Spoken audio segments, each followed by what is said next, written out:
बिस्मिल्लाहिर्रहमानिर्रहीम। अस्सलाम वालेकुम व्यूअर्स, कैसे हैं आप? उम्मीद करती हूँ खैरियत से होंगे। Welcome to Lahore food point. आज हम बनाने जा रहे हैं बहुत ही मज़े के आलू मिक्स वेजिटेबल वाले कटलेट। मिक्स वेजिटेबल वाले कबाब बनाने के लिए हमें जो चाहिए, सबसे पहले 1 केजी हमने आलू लिए जिनको अच्छी तरह से बॉईल कर लिया हमने। एक बाउल में हमने बंद गोभी ली है जिसको ब्री कटिंग किया हुआ है, और एक बाउल में हमने गाजर ली है जिसको हमने ब्री कटिंग के लिए है, शिमला मिर्च ली है जिसको ब्री कटिंग के लिए, थोड़ा सा धनिया ली है, थोड़ा सा अनारदाना है, 1 टेबलस्पून हमने सोया सॉस ली है, 1 टेबलस्पून हमने विनेगर ली है, और हमने इधर ड्राई इंग्रीडिएंट्स लिए हैं जिसमें हमने 1 एंड हाफ टेबलस्पून जो अजवाइन है, 1 टीस्पून हमने ज़ीरा लिया है, और इधर हमने 1 टीस्पून सूखा धनिया लिया है, 1 एंड हाफ टेबलस्पून हमने इधर काली मिर्च पाउडर लिया है, और इधर हमने half teaspoon red chilli powder लिया है, 1 एंड हाफ टेबल स्पून हमने सॉल्ट लिया। चलें आइए हम इन सब चीज़ों को मिक्स करते हैं और अपने कबाब की तैयारी करते हैं।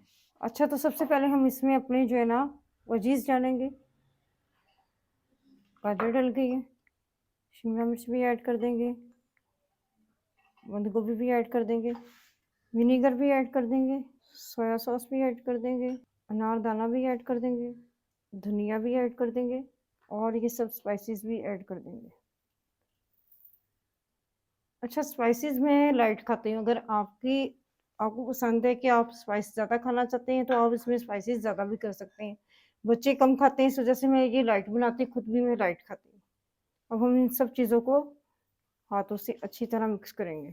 अच्छा, तो मिक्सिंग अच्छी तरह से हो गई है। अब हम जो है ना थोड़ा-थोड़ा मिक्स करेंगे और इन सबको शेप दे देंगे। आप चाहे जिस तरह मर्ज़ी की शेप दे सकते हैं। मैं इस तरह से इसको राउंड शेप दूँगी।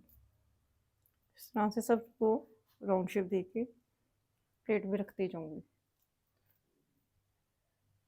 अच्छा, तो मैंने जितनी रेडी करनी थी, जितनी बनानी थी, मैंने उन सब टिक्कियों को जो है ना, वो शेप दे दी है।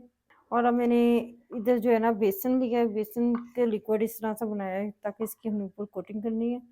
फिर हम इसको फ्राई करेंगे। इसमें थोड़ा-सा मैंने नमक ऐड किया है।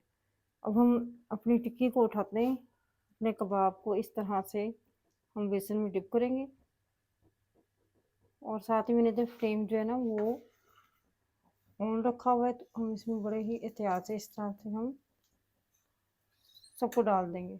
अच्छा, तो मैंने अपने आलू के जो सब कबाब हैं, वो वेजिटेबल वाले कबाब सब मैंने अपने फ्राई होने के लिए रख दिए हैं। जैसे एक साइड से फ्राई होंगे तो हम इसकी साइड चेंज कर देंगे।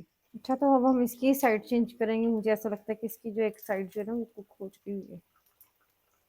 जी, बहुत अच्छा सा कलर आ चुका है। थोड़ा सा और कुक होने देते हैं। अच्छा, तो हमने सबकी साइड चेंज कर दी है। दूसरी तरफ से वो अच्छी तरह से कुक हो रहे हैं। जैसे वो दूसरी तरफ से कलर अच्छा सा आ जाएगा, पक जाएंगे, तो हम इसको किसी सर्विंग डिश में निकाल के इसको डिश आउट कर देंगे। अच्छा जी, हमारे जो कबाब हैं वो रेडी हो चुके हैं, हमारे फ्राई हो चुके थे, हम डिश आउट कर दिए हैं। आप देखिए माशाल्लाह कितने मज़े के और खस्ता बन के रेडी हुए हैं। मैं आपको तोड़ के दिखाती हूँ कितने मज़े के बने हैं। ये देखें, ये देखिए, आप इस तरह से बनाएं, केचप और मायो के साथ सर्व करें। यकीन माने इतना मज़ा आएगा। आप टी टाइम कर सकते हैं, इफ्तार में कर सकते हैं, घर में वैसे स्नैक्स बना के खा सकते हैं, रमज़ान में बनाएं आप। ये बहुत ही सिंपल और इजी रेसिपी है।